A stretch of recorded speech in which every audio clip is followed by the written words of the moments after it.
Hi, RJ. I understand you need some information about sleep patterns in outer space. Yeah, I was wondering how you get enough rest with all the critical work and exercise you do. I know my schedule's full. I was wondering what you're learning in space that can help me here on Earth. Those are good questions, RJ. Let me see if I can help you, but first let me explain what we face in space.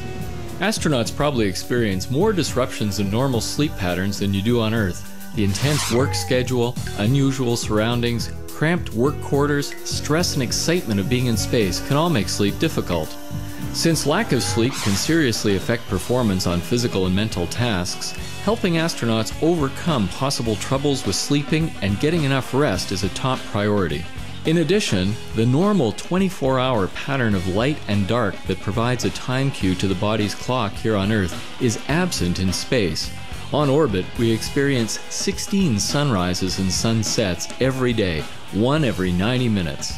We can't sleep 16 times a day to match the ISS day-night cycle, but beginning about 2 weeks before shuttle launch, astronauts begin to shift the time they sleep by hour intervals until they are in line with their mission schedule.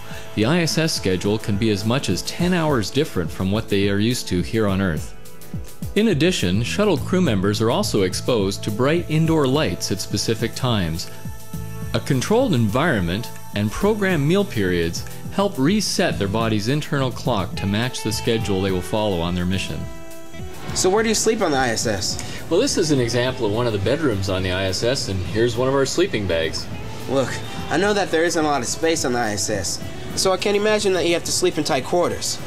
But isn't sleeping on these hard surfaces make it tough? I mean, there's barely any stuffing in these sleeping bags. We don't need stuffing, mattresses, or pillows to sleep on the ISS.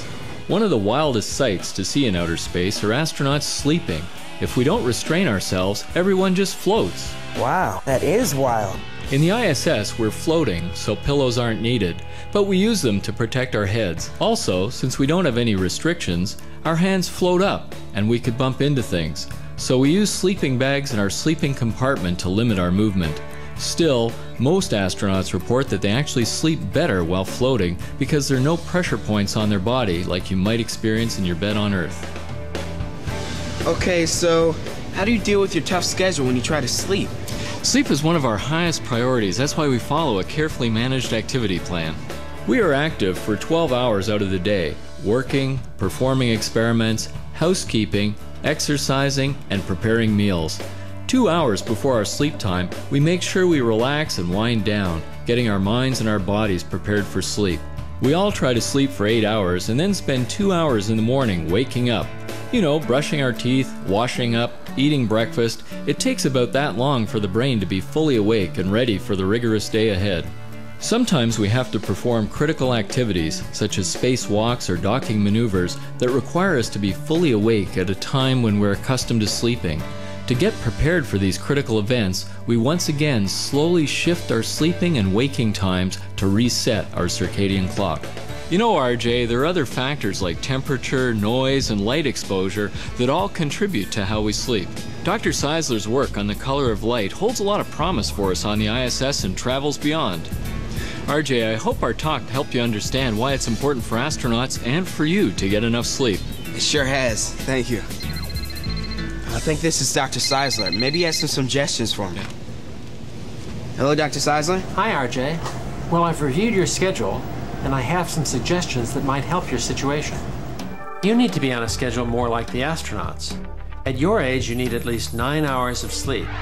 Plus, you need about 2 hours to wind down before you go to sleep at night, and at least an hour after waking to be fully alert. You also need to spend more time outdoors in the morning under the bright blue sky.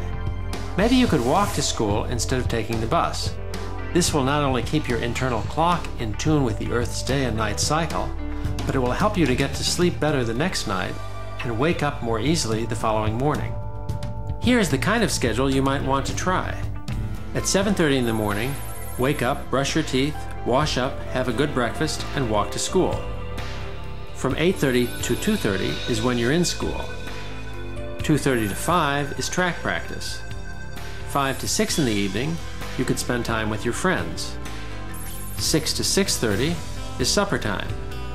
6:30 to 8:30 is for homework and studying. 8:30 to 9:30 is for winding down, reading quietly, relaxing to your favorite music, quiet time. And then, most importantly, from 9:30 at night until 7:30 in the morning is reserved for sleep. Wow, I get a whole hour to hang out with my friends, and I can read my comic books while I wind down. This schedule is sweet. Remember, RJ, because this schedule gives you the rest that you need, you'll get much more out of your everyday life, including school and study time. You'll want to follow the same wake and sleep schedule on the weekends, because otherwise it takes several days for your biological clock to reset. Remember, RJ, this schedule is designed for you and not necessarily what others might need. Wow. Thanks a lot, Dr. Czeisler. And thank you, Dr. Dave. I'll definitely look into what you both recommend. And Jennifer, hopefully this will take care of my problem. Back to you. Okay, RJ, it looks like you got some great suggestions for getting better rest. I hope you use them. And you know, speaking of rest, what suggestions did you and your class come up with for Norbert? So, here's my challenge to you. How can you be at your best?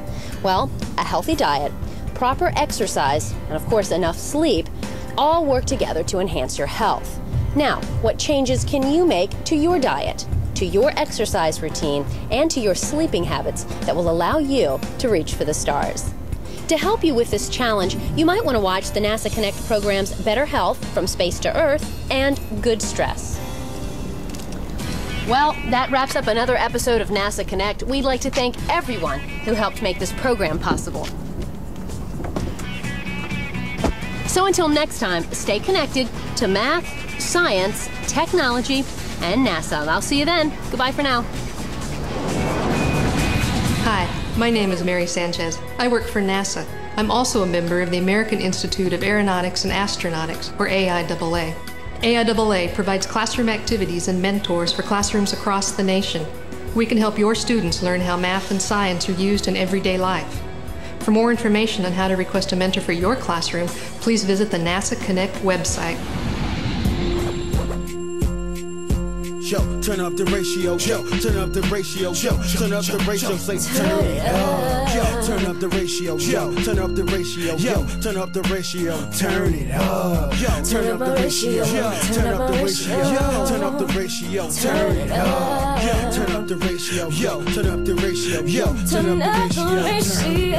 I'm out of rhythm, man. I'm out of sync. My eyes open last night. I couldn't catch a wink. See, in my world, you know I'm losing focus. Can't get my head around all the hocus pocus. Damn, I like to play Madden, I gotta pass. Yesterday I fell asleep in class. I'm feeling like I'm unfit.